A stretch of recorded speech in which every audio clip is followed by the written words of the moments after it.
আসসালামু আলাইকুম। তৃতীয় শ্রেণীর শিক্ষার্থী বন্ধুরা, তোমাদের সকলকে আমার চ্যানেলে স্বাগতম জানাচ্ছি। এখন আছি তোমাদের গণিত বইয়ের 106 পৃষ্ঠায়। এই পৃষ্ঠার অঙ্কগুলো এখন আমরা সমাধান করব। 6 নম্বরে দেওয়া আছে, নিচের ভগ্নাংশের জোড়াগুলো সমতুল বা সমতুল নয় পরীক্ষা করি এবং খালি ঘরে সমতুল বা সমতুল নয় লিখি। সমতুল বলতে বোঝায় দুইটি ভগ্নাংশের মান সমান কিনা। এই ভগ্নাংশ দুটি পরীক্ষা করার জন্য আমরা একটি সহজ পদ্ধতি নির্ণয় করব। ভগ্নাংশের উপরের সংখ্যাটিকে বলা হয় লব এবং নিচের সংখ্যাটিকে বলা হয় হর। এই দুইটি ভগ্নাংশের প্রথম ভগ্নাংশের লব এবং দ্বিতীয় ভগ্নাংশের হর গুণ করব। গুণ করে দেখি 2 গুণন 10 সমান 20। আবার প্রথম ভগ্নাংশের হর এবং দ্বিতীয় ভগ্নাংশের লব গুণ করি। 3 গুণন 5 সমান 15। এই দুইটি গুণফল সমান নয়, তাহলে ভগ্নাংশ দুটি সমতুল নয়। 4/1 এবং 16/4 এই দুইটি ভগ্নাংশের প্রথম ভগ্নাংশের লব এবং দ্বিতীয় ভগ্নাংশের হর গুণ করি। 1 গুণন 16 গুণফল হলো 16। প্রথম ভগ্নাংশের হর এবং দ্বিতীয় ভগ্নাংশের লব গুণ করি। 4 গুণন 4 4 4 16। দুইটি গুণফল 16 অর্থাৎ সমান, তাহলে ভগ্নাংশ দুটি সমতুল। 7/2 এবং 21/6 এই দুটি ভগ্নাংশের 7 এবং 6 গুণ করি। 6 7 42। 2 এবং 21 গুণ করি। 21 দুগুণে 42। দুইটি গুণফলই 42, তাহলে ভগ্নাংশ দুটি সমতুল। 8/3 এবং 24/6 8 এবং 6 গুণ করি। 6 8 48। 3 এবং 24 গুণ করি। 3 24 72। গুণফল দুইটি সমান নয়, অতএব ভগ্নাংশ দুটি সমতুল নয়। 8/3 এবং 12/5 8 এবং 5 গুণ করি। 5 8 40। 3 এবং 12 গুণ করি। 3 12 36। গুণফল দুইটি সমান নয়, তাহলে ভগ্নাংশ দুটি সমতুল নয়। 7/1 এবং 21/3 7 এবং 3 গুণ করি। 3 7 21। 1 এবং 21 গুণ করি। গুণফল 21। এই গুণফল দুইটি সমান, অতএব ভগ্নাংশ দুটি সমতুল। 7 নম্বরে দেওয়া আছে, যোগ করি 1 থেকে 12 পর্যন্ত।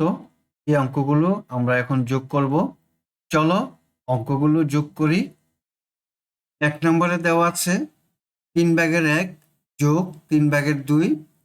এই ভগ্নাংশ দুটি সমহর, অর্থাৎ প্রত্যেকের হরই 3, তাই আমরা লিখতে পারি ভগ্নাংশ দুটির লসাগু হলো 3। যেহেতু লসাগু 3 এবং হরগুলোও 3, তাহলে আমরা কোনো চিন্তা করব না, এখানে 1 এবং 2 বসিয়ে দিই। লসাগু 3 লিখলাম। 1 আর 2 যোগ করলে হয় 3। 3 দিয়ে 3কে ভাগ করলে হয় 1, উত্তর 1। 2 নাম্বার 4/3 যোগ 4/1। যেহেতু হরগুলো সমান, তাই আমরা লিখি লসাগু 4। লসাগু 4, হরগুলোও 4, তাহলে লিখি 3 যোগ 1 সমান 4। 3 আর 1 যোগ করলে হয় 4। 4 দিয়ে 4কে ভাগ করলে হয় 1, উত্তর 1। 3 নাম্বার 5/3 যোগ 5/1। ভগ্নাংশগুলোর হর সমান, অর্থাৎ 5, তাই লিখতে পারি এখানে 3 যোগ 1 সমান 5/4। 4 নাম্বার 4/1 যোগ 4/1। হরগুলো সমান, সমহর বিশিষ্ট ভগ্নাংশ, তাই লসাগু হবে 4। আমরা এখন লিখতে পারি 1 যোগ 1 সমান 4/2। এখন এই ভগ্নাংশের হর এবং লবকে 2 দিয়ে ভাগ যায়। 2 একে 2, 2 দুগুণে 4 সমান 2/1। উত্তর 2/1। 5 নম্বর অঙ্ক, 5/3 যোগ 5/2 সমহর বিশিষ্ট ভগ্নাংশ, তাই আমরা লিখব লসাগু 5। হরগুলো 5, লসাগু 5, তাই আমরা লিখি 3 যোগ 2 সমান 5/3 আর 2 যোগ করলে হয় 5। 5 দিয়ে 5কে ভাগ করলে হয় 1। উত্তর 1। 6 নম্বর অঙ্ক, 6/1 যোগ 6/5 লসাগু হবে 6।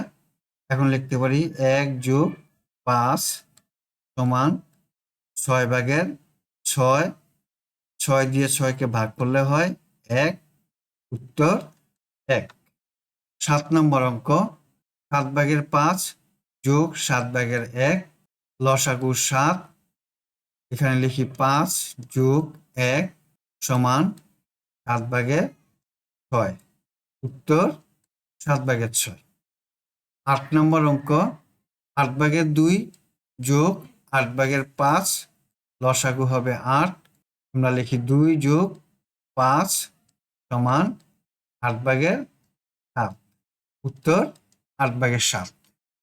9 নম্বর অঙ্ক, 7/4 যোগ 7/3 সমহর বিশিষ্ট ভগ্নাংশ, তাহলে লসাগু হবে 7। যেহেতু হর 7, লসাগু 7, আমরা লিখতে পারি 4 যোগ 3 সমান 7/7। 7 দিয়ে 7কে ভাগ করলে হয় 1। উত্তর 1।